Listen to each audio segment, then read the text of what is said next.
What's up everyone, John Rettinger from Techno Buffalo here, and I want to talk about the just re-announced MacBook Airs and sort of give you my thoughts and impressions on it, who I think these computers are targeted for, and more importantly, whether or not they're going to be right for you. So stick around.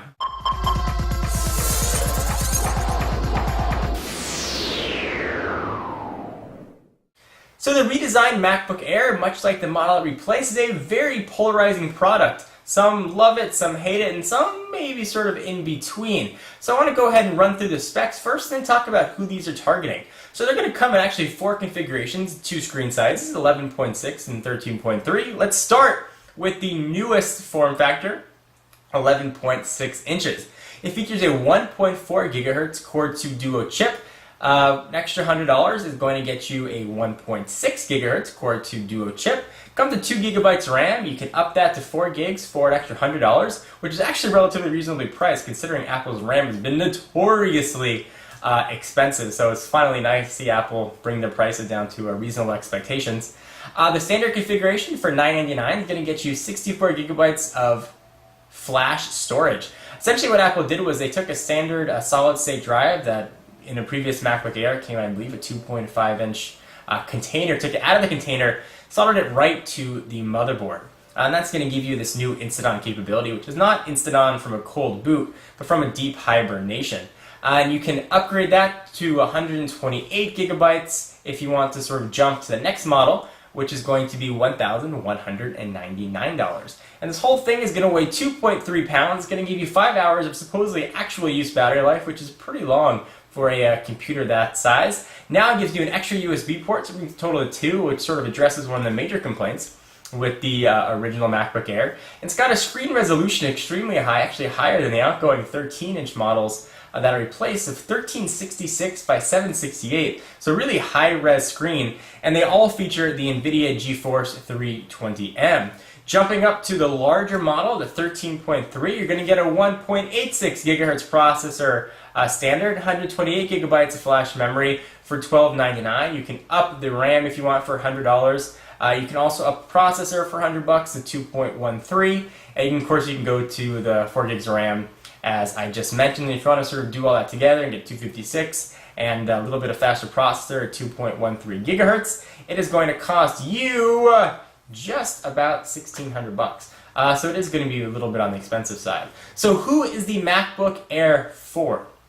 In this era of Core chips, so Core i3, Core i5, Core i7, the MacBook Air certainly doesn't keep pace with the faster laptops on the market. I think really the sweet spot is that 11.6-inch model, which is going to be ideal for students and business travelers. Personally, I do a lot of traveling, and I need my Mac for video editing, and I was carrying around the MacBook with me, which is certainly a portable computer, but it's a little bit on the heavy side. Having something this small and portable is really an ideal companion for traveling, especially for someone like me who does a decent amount of video editing. If you travel a lot for work, you need something that can edit video, and you can emulate Windows, and you can use Parallels or do it natively with Boot Camp.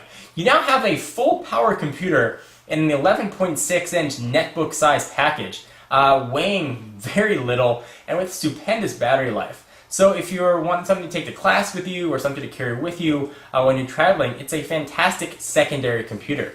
I don't think this is going to serve you well as a primary computer.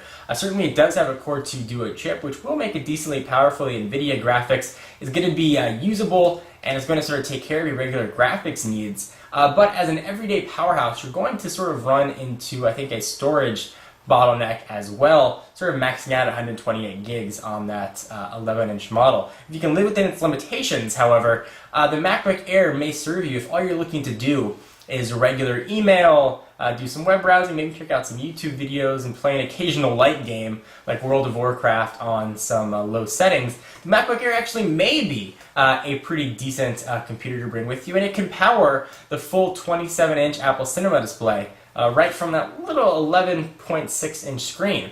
The 13.3 model is up to a little bit of power. Certainly either model, I definitely recommend configuring them online and getting the 4 gigs of RAM.